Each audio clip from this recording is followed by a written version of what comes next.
Hello and welcome to News Desk. My name is Emmanuel. This morning on the program, as you may know already, Dr. Bawuima, visiting Professor of Economic Governance at the Central University College, last night delivered a speech on restoring the value of the cedi. We'll discuss that as far as some of the solutions his preferred are concerned, which includes fiscal discipline and monetary policy discipline as well. That has more to do with the measures the Bank of Ghana has put in place to deal with the free fall of the cedi.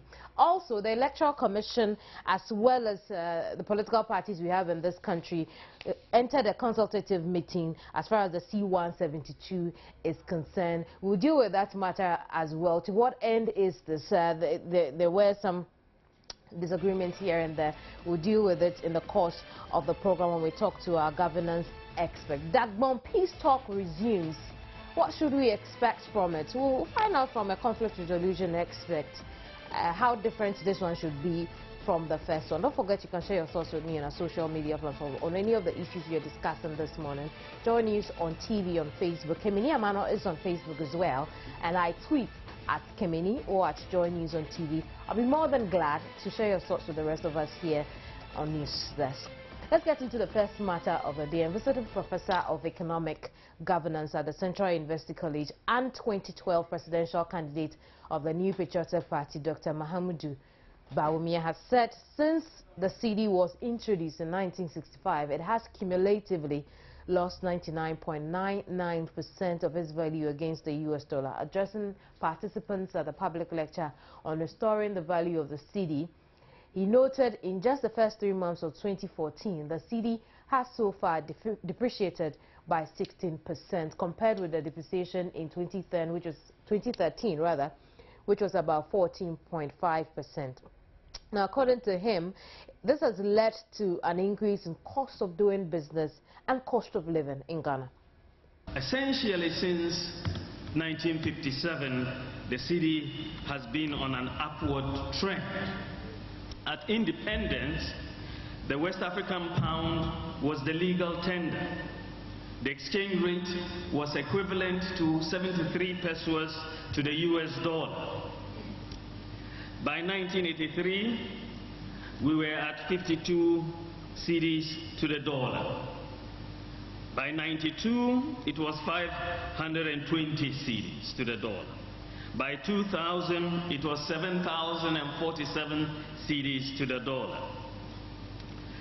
By 2008, we had reached 11,900 cedis, or 1.19 Ghana cedis to the dollar.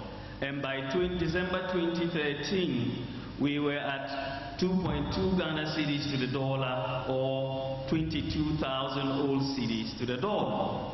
As at March 21st, we had reached 2.63 or 26,300 to the dollar, and today we are at 26,400 to the dollar as we speak.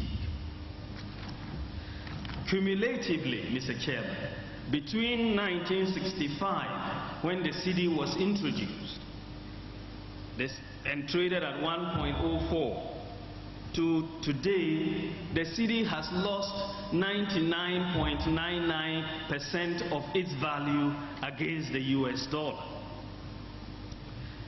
Mr. Chairman, this rate of depreciation of the cedi against the US dollar in 2014 has been at an unusually fast pace. Since 2013, we've seen a very fast pace of depreciation. The cumulative depreciation of the cedi in 2013 was 14.5%.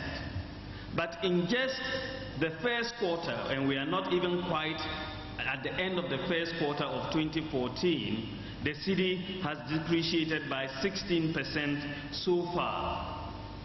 For a small open economy like Ghana, this trend is worrying because these massive depreciations in the currency end up increasing the cost of living and the cost of doing business. But government has been reacting to this already. Fifi Kwete is Minister of State's Financial and Allied Institutions. She spoke on the AM show with Roland Walker on this matter. Take a listen. that the real difficulty facing the currency today is economic mismanagement, and not because of any other difficulties like single spine or even external situation, then you call into question your own understanding of what is going on. Now, in the year 2010, 2011, the cedi maintained stability. At the beginning of 2012, the cedi had difficulties and depreciated. The same gentleman in 2012, when the cedi started having difficulty, came out and said the cedi difficulties was because the economy was being mismanaged. And when you do propaganda with the economy, the cedi will expose you. Now, listening to him yesterday, he's coming back now to make an acknowledgement that the cedi actually did very well between 2012 and 2011. And by inference, it means that he's acknowledging that the economy was being soundly managed 2010 and 2011. Yet when he spoke in 2012, he created the impression that it was a complete economic mismanagement that led to the difficulty in 2012. Now you could see clearly that this gentleman is not doing economic analysis, he's simply doing politics.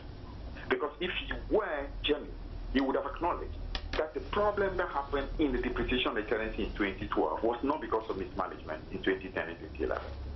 Now if you look at the similar analysis being done today, the whole first 9 months of 2013, the cedi depreciated by just 4%. Now, if it was simply an issue of what you call high surplus, what you call high fiscal deficit at the end of 2012, you would have seen the depreciation of the currency all the way through 2013. It didn't happen. The first 9 months saw real relative stability in the currency. Now, the last 3 months and the beginning of this year have seen rapid depreciation. Now, any honest analysis will tell you that something must have happened that is causing the current difficulty. Now, if you go into the further analysis to see that the period 2013 has seen what I call a drastic decline as far as our terms of trade is concerned, leading to a shortfall of nearly $1.5 billion. And that obviously is coinciding with the difficulties that the cedi is experiencing, especially in the very last part of 2013, the first part of 2014. You don't need a rocket scientist to explain that to you. Now, if he claims that the mismanagement is the problem, then the question that needed to be asked him is simple. In 2007, the NPP running the economy at the time did not have high fiscal deficit. They don't have problem with inflation. They don't have problem with low growth. They don't have problem with rising inflation. And yet, in 2008, the cedi depreciated by 20%. Now, using his analogy, it simply shows that it was because of terrible management in 2007 that led to depreciation of the currency in 2008. Right, let's talk more about this and try and get an understanding for the situation ourselves. We are joined over the telephone by John Gachi. John Gachi is a chartered economist and lecturer at the University of Cape Coast Business School. Thank you very much, John, for joining us on News Desk. You had Dr. Bawuima's diagnosis of what is causing the cedi depreciation. What are your own thoughts? Well, I think when it comes to the fundamentals of the economy, he has just emphasized what everybody else have identified to be the major challenge facing the currency. So for me, it just re-echoing what have been said even on your platform by various professionals across board. So that is my understanding of what he indicated. Right. One of the reasons, or in his diagnosis, Dr. Bawuima made mention of the fact that dollarization.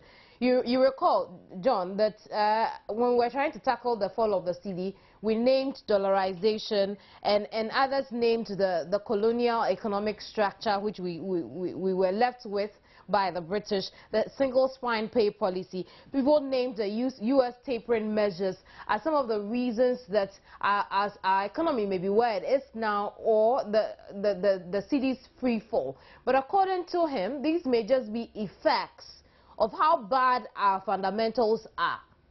What are your thoughts on that? Well, I think we need to look at it from a very clear perspective. It is very clear that the continuous depreciation of our currency is as a result of the fundamentals of the economy. That is the reason why Dr. Bawuima was able to trace from 1965 to date that our currency cumulatively has been depreciating. That tells you that that is actually related to the fundamentals of the economy. But apart from that, you will realize that there will be a point in time where the depreciation of the currency becomes abnormal or is not in tandem with the trend. And at that point in time, you will need to quickly look for what will be the sudden causes for the depreciation at that point in time. And you cannot discount the effect of dollarization as part of the causes of depreciation in Ghana. It is a huge part of the depreciation of the currency in Ghana. We cannot discount that. But for him, it is only an effect of how weak our economy is. And tackling it will be tackling the problem at its wrong end. Yes, if you look at his analysis from economic trend analysis point of view, it is very clear that at a point in time, especially in the military area, when we were engaging in devaluation because the market forces were not working, you realize that people decided to protect their cash flow stream by denominating their transactions in foreign currency, especially in the dollar, to the extent that even salaries were actually pegged against the dollar as a hedge for workers. But we have moved on up to this point in time.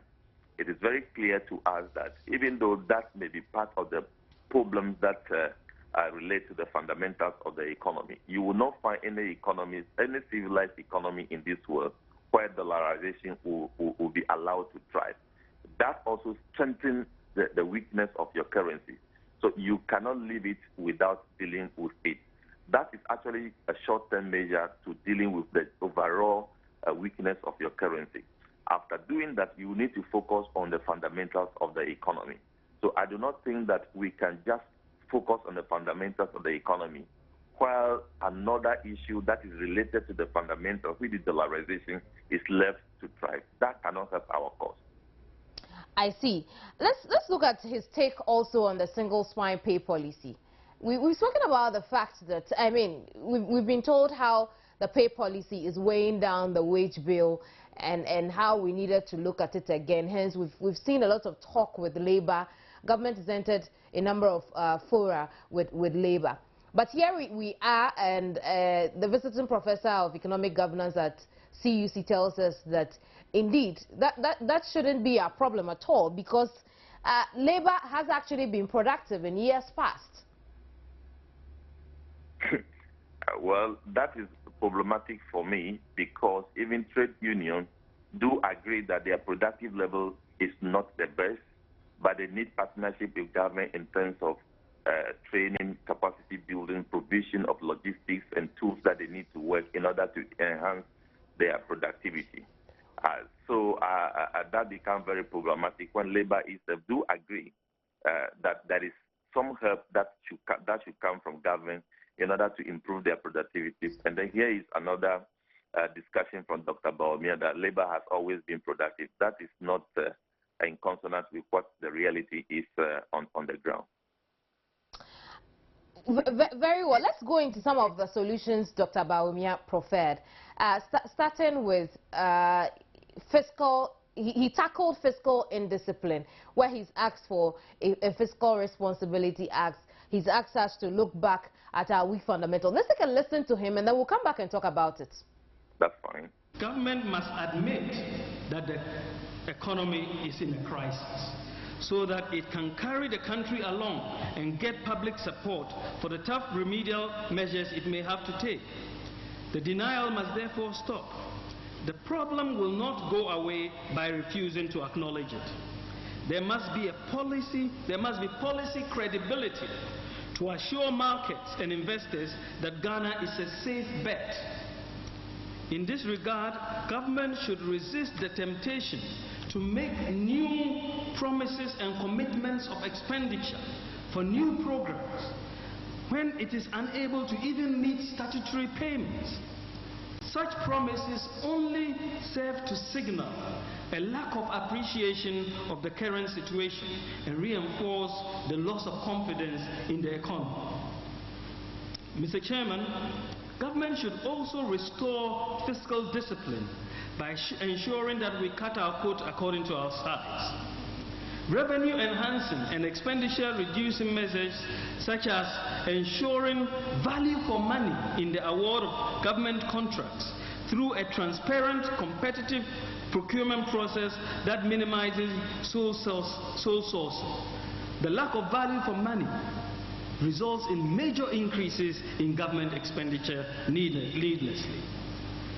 Revenue leakages with respect to tax exemptions should be examined, but importantly, we should expand the tax net through formalization of the economy, the issue of the national biometric cards, and the implementation of a working street address system. These would enhance revenue collection, and if we are serious, we can complete all of this in less than a year. Right, so I still have over the telephone John Gachi. John Gachi is a chartered economist. He's also a lecturer at the University of Cape Coast Business School. John, before we get into this bit of his solution he prescribed for the country in fixing our economy, with a single spine pay policy, his point was labor is being productive, but the money is not, the revenue gained is not being put to the right use. And so you realize that in the solutions he's prescribing, he's mentioned revenue enhancing and reducing losses. Is that not a valid point? Well, it's a valid point to reduce revenue leakages in the system. But if you link that to efficiency in labor productivity in the country, that is not actually correct, because that is not the reality. Do we talk about public sector where in some offices where 2 people are supposed to work and 10 people are working as a productive labor force? That is not the reality on the ground. But I do agree perfectly with him that we need to focus on blocking the leakages in the revenue system. In fact, the amount of money that is going into private hands and not being collected is so huge that if we are able to even increase revenue mobilization by about 25 to 30%, some of the problems that we are facing will not be there. So I do agree with him when he said that those things ought to be done. But again, we also, as citizens of the country, we also need to appreciate the effort that we have been making as a nation. I think from 2003, when President Kufuor was in power, he has put a lot of measures in place in order to bring about fiscal discipline within the public system. The situation is so endemic that whatever a program that you roll out, it takes time to be able to overcome some of the situation. And as we speak currently, there are many measures which are going in the public system to ensure that there is discipline in the system. But there is one thing which is characteristic of all the government that we have seen so far, which as Ghanaians we need to work assiduously to overcome, is that the issue of budget financing of programs and projects in the country. That is one of the indiscipline that we have recorded for all the successive governments. So it is right that fiscal discipline becomes very important as part of the economic governance of the country. But we also need to realize that all the successive governments have started programs to address the fiscal indiscipline. This thing will not be just a spontaneous response, but it will be a progressive approach to dealing with all the issues of fiscal indiscipline in the system. Two of the ways Dr. Bawuima is looking at us reducing our losses as a result of the leakages is one, he wants us to do the biometric registration of our workers in the public sector, which I believe the government is already looking into. He also wants us to look at the kind of contracts we give and match it up with production. Again, the government is looking into that with the introduction of the gift miss. And he's also urging that government does not give a lot of promises it can't fulfill, especially when it's unable to fulfill some of its statutory obligations. How do we ensure that these really work? Well, I think these issues will find space within Parliament, will find space within our public discourse, and then will find space within the politicians, in the sense that the pressure we put on politicians in terms of our understanding of development and democracy is such that politicians who want to stay in power will always try to do something to almost every community to ensure that they get votes. So long as that demand coming from communities and citizens of the country without looking at the pace of the country continues, we would do very little to reduce what he's talking about. It happened in the previous regime.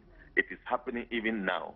It will continue to happen if we do not change our appreciation of the finances of the country and the level of demand that we can place on government. And that is why when you go to the area of contract and procurement, he talk about single sole sourcing, etc. Sole sources are conduits provided in the Procurement Act to give speedy execution of strategic, programs and projects across the country. If you ask chief executive of many public institutions, they tell you that one single reason why some of the projects are delayed is because of the procurement process. So if you have a conduit, which is a sole sourcing, definitely every progressive chief executive would like to explore that. So it is the duty of Parliament to look at the law again and see what they should do quickly in order to strengthen the situation.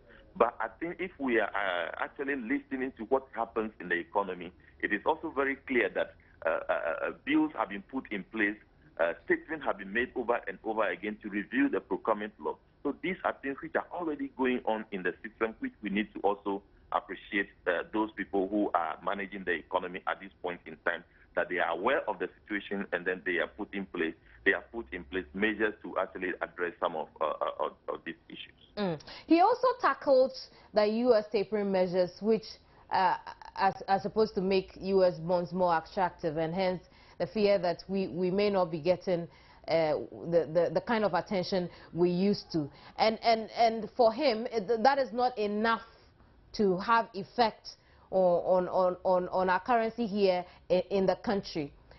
What's your view on that? Well, the point is that investors, especially in the bond market, have the appetite of moving funds from time to time or calling their investment depending on the situation in time. I think we have experience in the country around November 2011 when situation changed for investors.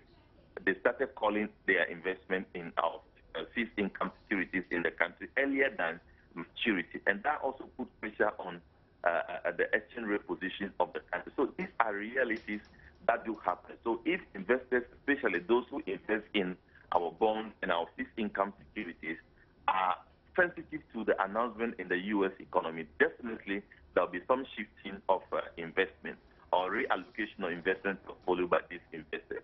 Or if they do not recall the investment as quickly as possible before maturity, those potential investors who would like to invest in a fixed income security, if they are attracted and they become more sensitive to that announcement, it is likely to affect inflow of foreign currency in terms of investment into our economy, which will affect our currency.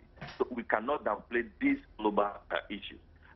You see, gone were the days when the Ghanaian economic system and the financial system is less integrated to some of the major financial markets. Now our integration into the global financial market is more enhanced. Therefore, the correlation is become more positive than negative. So what happens in the international financial market can have some repercussion on us. But that does not mean that the issues of the fundamentals of the economy should be overlooked. Those things only happen along the line to strengthen the weakness of our currency. And when they do happen, we must address them as quickly as possible while focusing on the main causes of depreciation in the country, being the fundamentals of the economy. Absolutely. And again, we'll take a listen to, we'll listen to Dr. Bawuima as he continues with the solutions he believes would work for saving the economy. Let's take a listen to those other soundbites. That's fine. Chairman, government should also deal effectively with corruption in the management of public finances. Government should immediately undertake a biometric-based payroll audit to eliminate ghost workers, as well as implement a biometric-based system for all payment system for all public sector workers to deal with fraud in government payroll. Thirdly, Mr. Chairman, while government must restore fiscal discipline, as a matter of urgency, that alone will not be enough going forward. Restoring the confidence of investors and financial markets requires that we put together a policy framework that would provide assurance that fiscal excesses will not happen in the future.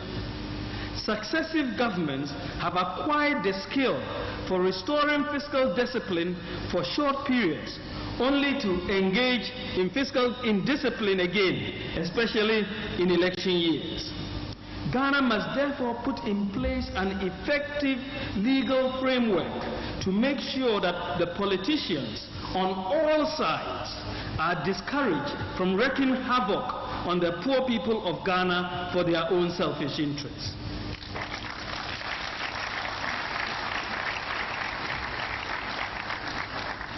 There must be a price to pay for such fiscal indiscipline. We need a legal framework to anchor fiscal discipline. When the suggestion was made a few months ago that we needed a Fiscal Responsibility Act, the refrain was that there were existing laws, such as the Financial Administration Act.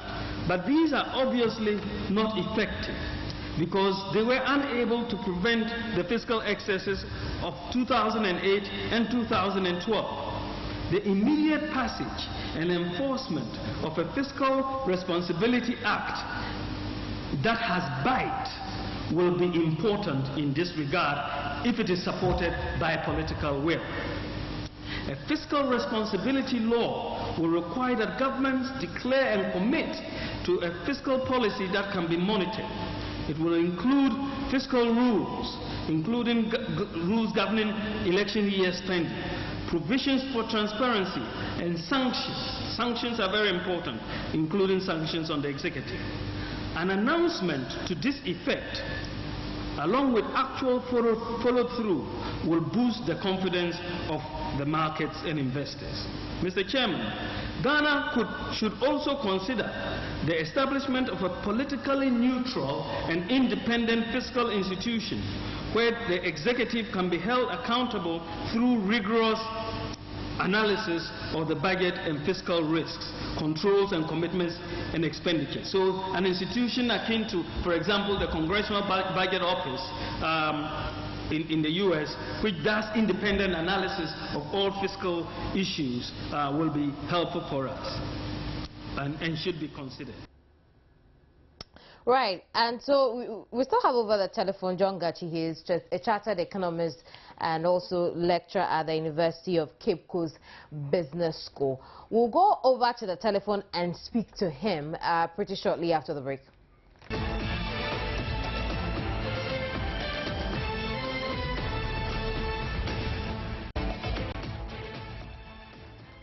I'm glad you could stay on. We'll stay on the discussion as far as restoring the cedi is concerned, and Dr. Bawuima has prescribed a few solutions on how to save the economy.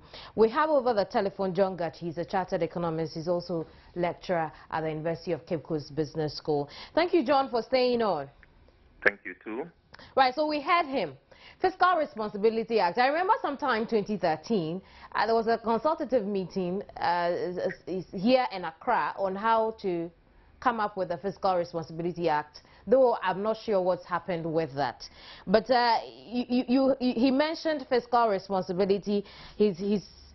Especially when it comes to election years, the fiscal indiscipline we experience as a country. He also said that if we need to ensure fiscal responsibility, we need to anchor it on debt reduction. Your thoughts? Yes, we need to do all these things as a nation. But we must also be learning lessons from all the rules that we brought into being. We thought at the time around 2003 when we were enacting the Procurement Act, if you listen clearly to all the statements that went with the enactment of that law, it was as if we were going to the end of corruption in contracts, corruption in contract execution, etc. But here we are today. We have recorded more irregularities in terms of awarding of contracts, etc. So we need to learn lessons that more rules per se is not going to solve the problem of the country. But the commitment of the people who decide to work on behalf of the state is what we need to be looking for. If you bring in Fiscal Responsibility Act, but you do not put pressure on political parties to disclose their sources of funding, you do not put pressure on political parties to tell us how much they are getting as contribution from their members, subscription, etc., how they finance their election, etc. You can put a cap on what government can spend during an election year, but still more money will be spent in the system that will create economic problem for us. Where we have a lot of political parties who do not actually publish audited accounts. Nobody knows what they do. There is no transparency in their activity, fundraising, expenditure, etc. And these are the very people who come into power. And you put a cap on something, a limitation on those who are just ruling. I don't think that will be the overall solution for the country. So we need to look at it holistically, extend it to the funding of political parties, etc. And in that case, there is a holistic way of actually managing the expenditure overhang that we face in the country. It is important that we look at debt sustainability ratio also as a country. That is not anything for us to debate over and over again. It is not good for a country to have in its debt portfolio a sustainability ratio which is very alarming. That is not a problem. We need to look at all of those things and see how we can deal with them. But I think the overriding thing that we should be focusing now, together with the Fiscal Responsibility Act he talked about, is the issue of having a national development plan that has a binding effect on all political parties that do come to power.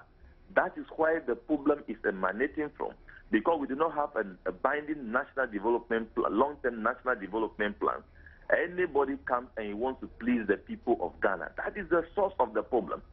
And if we are not able to tackle that, we will bring Fiscal Responsibility Act and we will realize that it is not working for us. I see. We're running out of time already, so we'll quickly move on to his tackling of the Bank of Ghana measures. And let's take a listen to the soundbite quickly, and then we'll come to it. No problem.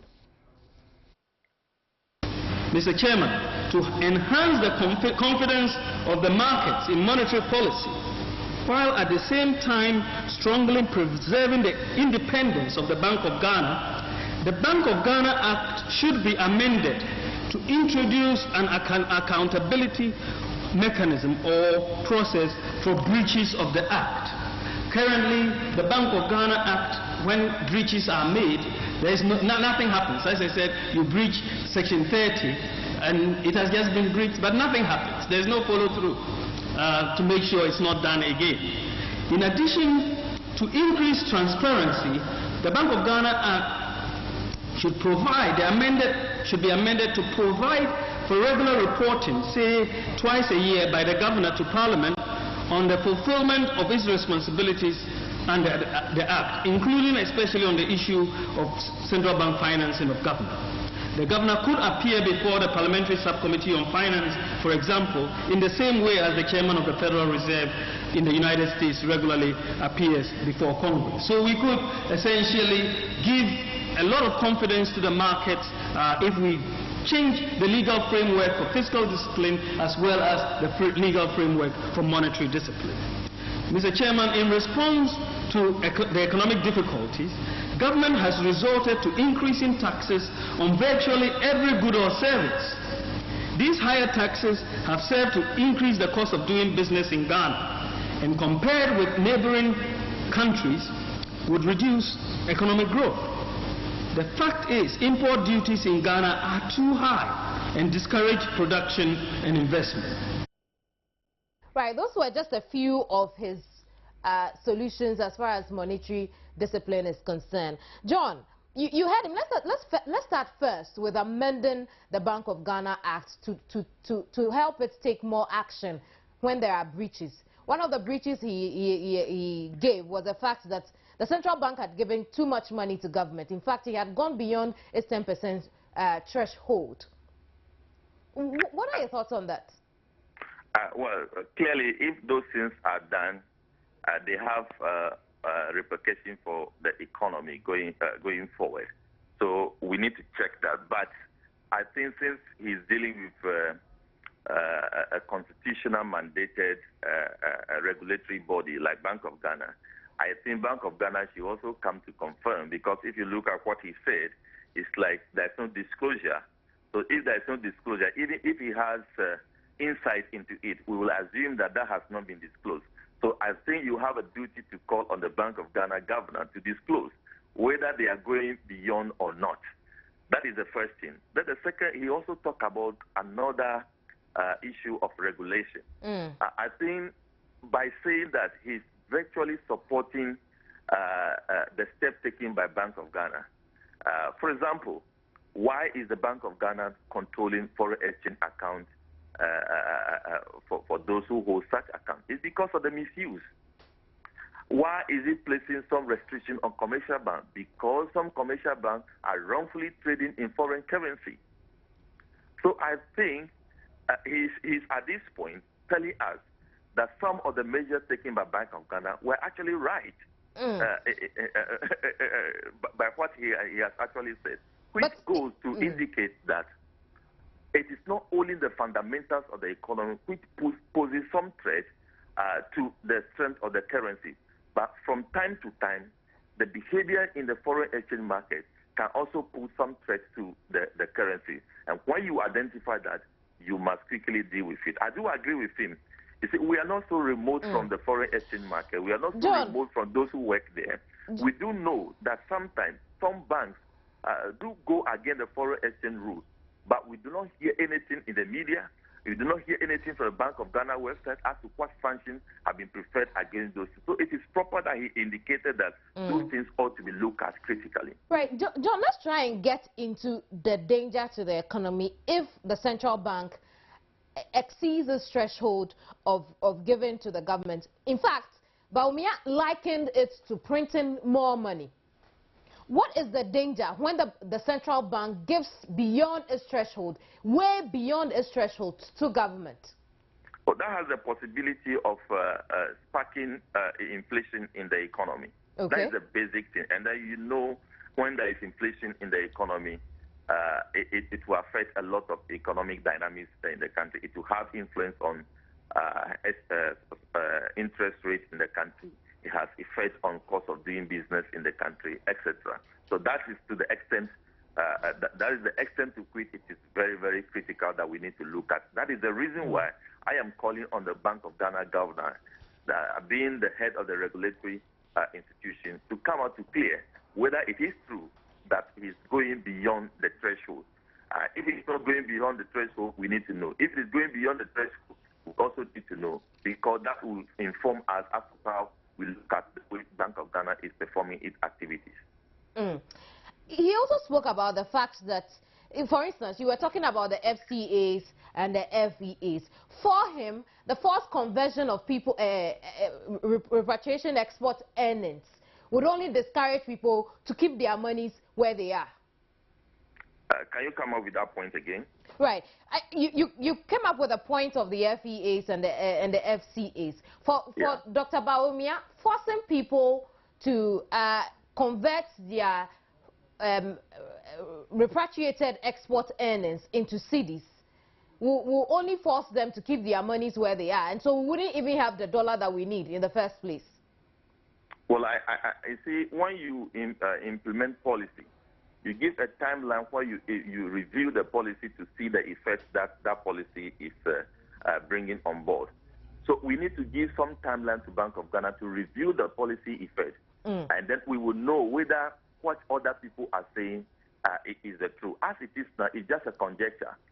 We need to hear the policy review effect from Bank of Ghana. Then we will be able to do that. Because what Dr. Bawuima said is just a concern that he's raising. But Bank of Ghana is the entity that actually implemented the policy. We are waiting for Bank of Ghana at the end of this month or next month. When they undertake the review, we will all know whether that is the effect or not. And if that particular aspect of the basket of policy implemented is inimical to the forward march of the economy of Ghana, definitely Bank of Ghana will relax it. One very controversial point he raised was on reducing import taxes.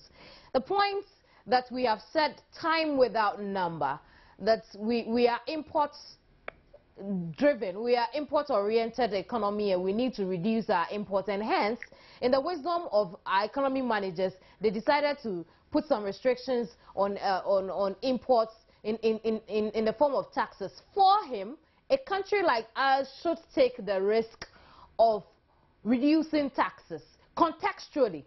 Can we do that? You can only do that looking at it from two-tier approach. The first thing, that while you are dealing with the import duties, you must at the same time be improving at a very fast rate the productive capacity of the country.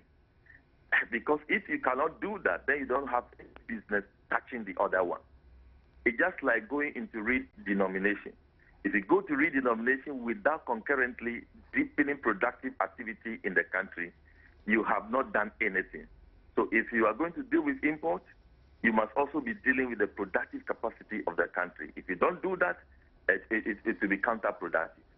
In our context, can we immediately say that we want to reduce our import taxes?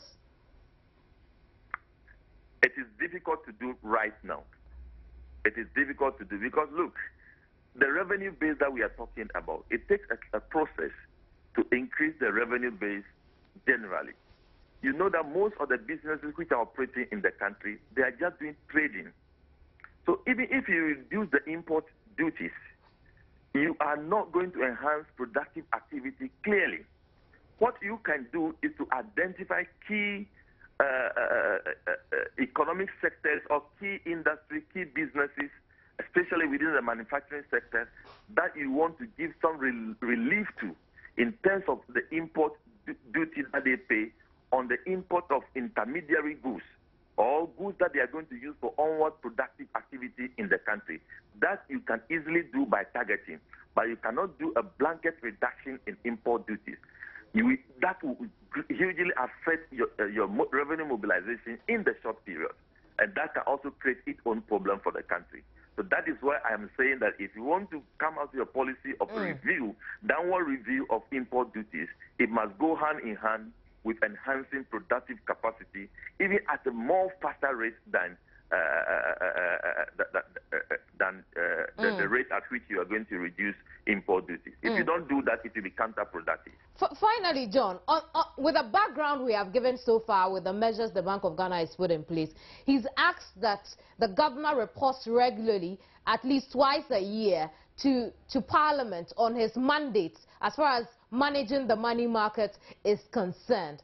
Again, I'm going to ask you your thoughts on that. People have raised concerns that about the autonomy of the bank, and then also if it wouldn't be doubling the appearance of the finance minister in Parliament. Yeah, that is an issue that we can iron out. But the point is that we need transparency.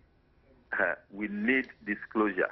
We need information. On the part of the Bank of Ghana? on the part of Bank of Ghana, on the part of general finances of the country. That point is very, very, very, very important. But as to whether there is a need to enact a law to bring the governor to the Bank of Ghana to Parliament or not, that is an issue that policymakers can decide on. But the underlying issue is that we need more transparency, we need more information, we need more disclosure. In fact, if Bank of Ghana itself is giving more disclosure, more transparency, that it is empowered them all to actually demand more disclosure, more transparency, more accountability from the commercial banks and non-banking institutions under its mandate. John, it's been great talking to you. Thank you very much once again for joining us on News Desk.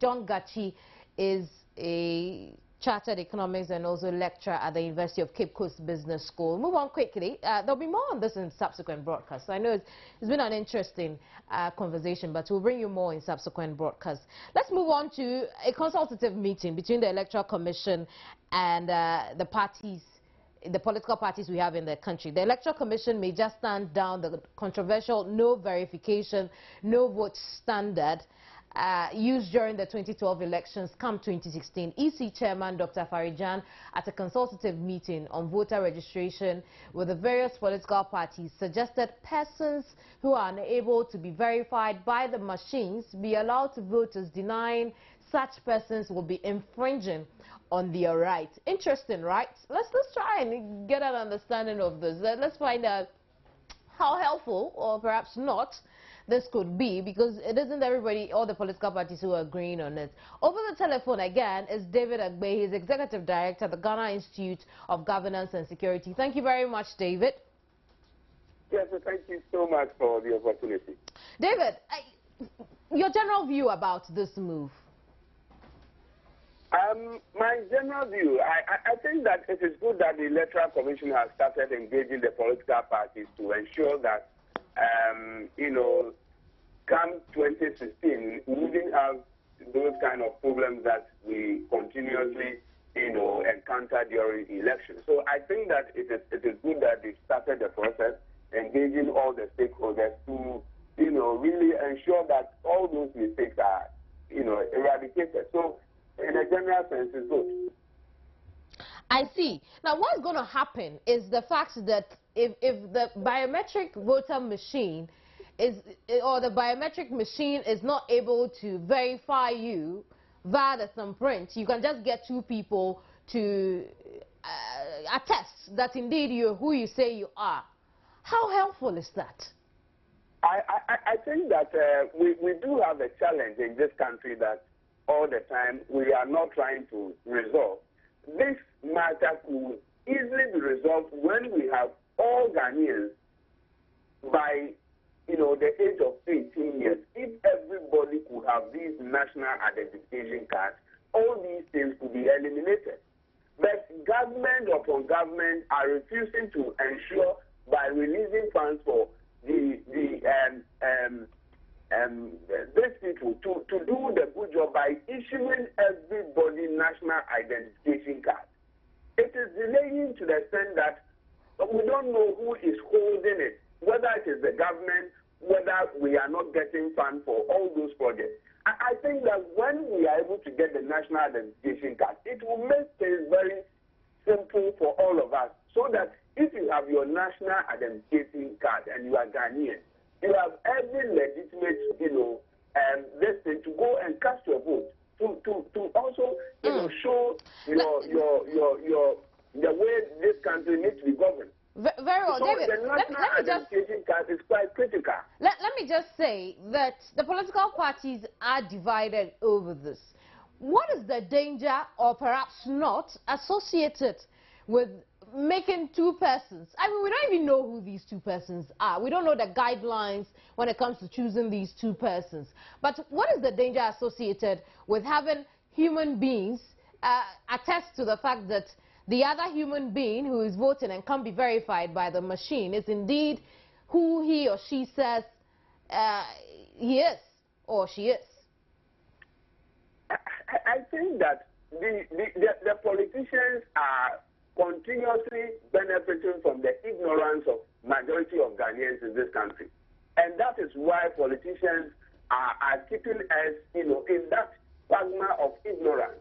When the civil society organizations and all of us become more aware of some of these things, I think that it will be able to, open everybody's eyes that the politicians are not ready to solve our problem.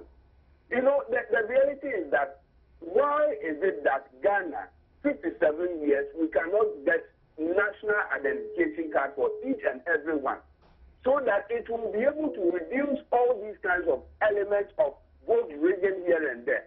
If you qualify, if you are 18 years, you have every legitimate means to cast your vote, to declare your intention as to who is to govern this country. And so, why is it that government is not ready to release all those funds to ensure that the National Identification Authority are able to do just those things for us, so that all these re-registration and all these kinds of stuff will be able to, mitigate. So I think that government needs to be very proactive. I mean, they are not doing what is good for this country, and we need to tell them that they need to ensure that they look for money so that every Ghanaian will be able to get the national identification card. It will even have government aid. Very soon, Electoral Commission will come again and say that give us $85 million for us to, re-register everybody, to give an ID card for everybody. Right. And here and there. So, David, let's just say that we are going with the practice of having these two persons verify on the behalf of the machine. What will be the guidelines in selecting these two persons? What would you suggest be the guidelines?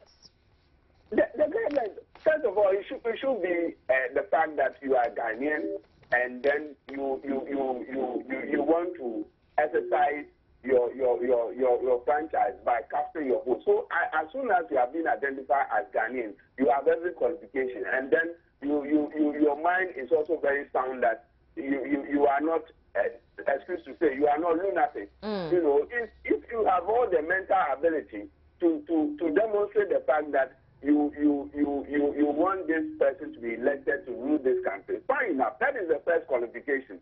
But the other materials, that they are talking about, the crack of the matter is that we need to have the national identification card. Very well. That one, it will point to everybody that you qualify, no matter where you come from. You are Ghanaian, and you have every legitimate, right to cast your vote. Over the next minute, I'd like us to get into another issue that the political parties were divided over. Under the CI 72, the Electoral Commission is obliged to register new voters, which means that if you just turned 18, you could just walk into the EC's office and have yourself registered as a valid voter. Your thoughts again? I think that it is once again, it is a good move that if you qualify, even today, you are 18 years, go to Electoral Commission's offices, across the country and register there as a potential candidate who you could, cast your vote at any point in time. So it is good. But, I mean, here we are, 2008, 2012, all thereabout. You realize that a lot of people registered multiple. The figures point to the fact that almost about 6,000 people registered in a multiple way. But we couldn't, do anything to all those people. They are going, doing their legitimate, job here and there. But the law must ensure that all those things are being eliminated. If we are able to enforce the law, it will, deter everybody by registering in a double, way, which at the end of the day, it blows, the figure up that we don't know who actually qualifies. So we need to also ensure the law. We need to enforce the law so that the law will work. I mean, all the laws that we have in Ghana here, excuse me to say, the laws are not working. The laws are not working. And the best law, if we have the best law and the law is not working, it has no value. Maybe they are not working because we want to have a human face to it. Oh, that one, I must say that it could be a lazy attitude. I see. Because I'm grateful for your time, David. On that note, we'll end our conversation. Unfortunately, we have very little time left. And it also means I have to go already. But we deal with the Dagbon peace talks resuming on midday, at midday rather, on News Today. And I'll see you then. My name is Emmanuel. Thanks for staying through News Desk.